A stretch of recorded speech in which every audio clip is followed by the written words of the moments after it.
Ganito Grace, gustuhin ko man, pero ano ba trabaho natin?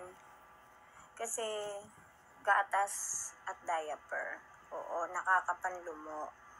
Pero kasi sa dami-dami ng pagkakataon na ako nabudol dito,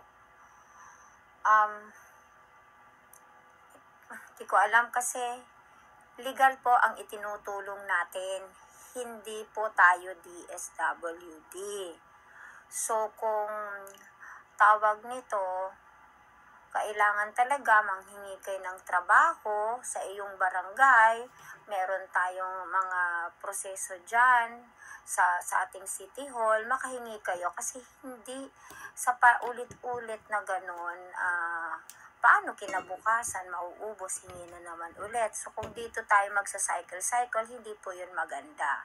So the best is manghingi ng magandang trabaho, maayos na trabaho sa iyong barangay, sa munisipyo, at kung talagang walang-wala ay mag-apply para sa Corpis. Kasi gustuhin ko man. Pero sa dami-dami ng inabutan ko dito, paulit-ulit na lang nagpapalit ng account. Pag naramdamang nagbibigay, uulit nagpapalit ng account. So ending, yun na lang pala ang ginawang hanap buhay, manghingi ng manghingi sa mga group. Pasensya na, hindi ko naman sinasabing isa ka doon at talagang honest na walang-wala ka. Pero that's not good. Hindi po tayo sa online dapat aasa. Maghanap ng kapamaraanan. Isipin mo, walang gatas, walang diaper, pero may pang cellphone. Hep. Wag na niyo akong i-bash. The reason why ginawan ko ng paraan na ma-post ko ito dahil para magkaroon na rin ng realisasyon ng iba. Kasi napapansin natin lately dito sa social media ay ginawang platform nung mga ayaw magtrabaho, ginawa nilang negosyo ang panghihingi ng tulong dito sa social media.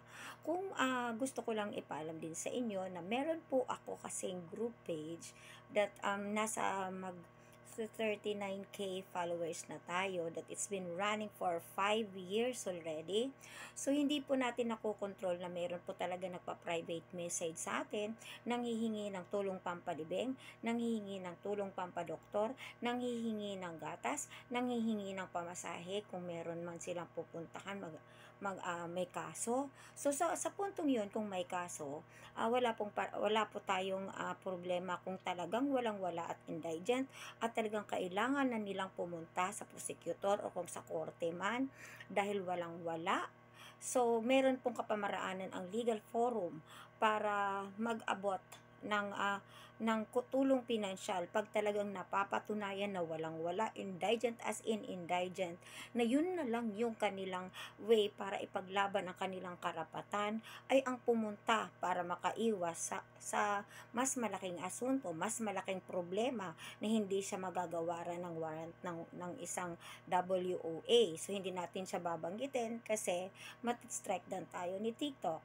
So kaya ko ito pinost at sana hindi nyo ako i-bash dahil babalikan natin ang mga pangyayari dito sa TikTok na parang ginawa na lang normal na magpapaawa effect, na kung ano-anong pinagagagawa just to get na kung ano yung hinihingi na hindi man talaga nagbabanat boto para maakaalwan ang buhay. So aside from that, gusto ko ding ipaalam dito na this 2025 election, this is our way and our chance na maisulong ang ating pamumuhay, ang ating mga sitwasyon sa paghihirap ng ating bansa, na bumoto sa tama, hindi magpapabadala sa isang politikong nagbibigay sa inyo ng 5 kilong bigas, ng isang balot ng hotdog, na kung ano-anong gatas. Hindi po natin dapat titingnan yan dahil yan ay panandalian lamang. Hindi po tayo pagpapadala sa mga politikong ginagamit ang pera din natin natin na kuno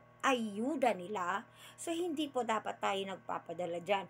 Dapat i-scrutinize natin, titingnan natin maigi kung sino-sino talaga yung politiko na magdadala ng ating boses at maaaring ikakapagpataas ng ating antas ng pamumuhay, na hindi tayo aasa sa hingi-hingi lamang kung saang platform sa social media. So, pasintabi at pasensya na po that I really have to bring this content, i-content natin dahil lately napakarampant na po ang nanggagawa ng ganitong kapamaraanan sa online, na hindi natin malalaman na talaga bang walang-wala pero bakit may cellphone, 'di ba?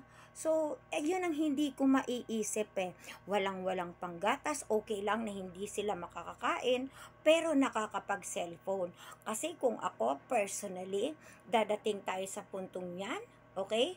Mas pipiliin kong maglaba, mas pipiliin kong mangolekta ng basura, hindi ako magse-cellphone para may panggatas ang anak ko. So, bakit hindi natin i-mindset yung ganon at titingnan natin ngayong 2025, bakit nandito tayo sa sitwasyon na kailangan natin magmakaawa, manghumihingi sa kung ano-ano man. Bakit? Hindi natin tinitingnan ng maayos kung sino yung binuboto ng ating politika, na sino yung binuboto nating politiko. Para lang tayo, nagpapakita tayo na porket yaan ay itinaas ng kamay ng iyong pinag-iisipan na sakalam. Okay? So, hindi nyo naiisipin na yan ba ay magdadala ng iyong boses?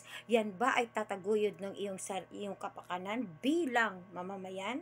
So, dito natin guys, maaaring i-exercise ang ating karapatan paano marinig ang ating boses para hindi at makaalwan na tayo sa sistema na tayo ay magsusurvive lamang sa panghihingi. So ganito, kung tayo ay walang-walang trabaho, dapat makikita natin ang mga politikong nagsusulong, yung mga may mga plataforma na susolusyonan ang hindi nakakapag-aral. Dapat yung mga politiko na nagsasabi na yung tax mo isusulong natin para walang korupsyon. Yung politiko na nagsusulong na patapusin ka sa pag-aaral at may saktong trabaho. Yung politiko na nagsasabi na wala ng gutom at tutuunan ng pansin ang ating kahirapan. Hindi yung politiko na tatakbo lamang para isalba ang isang poon niyang pinaniniwalaan niyang sasalba sa sarili niyang pagkakapakanan.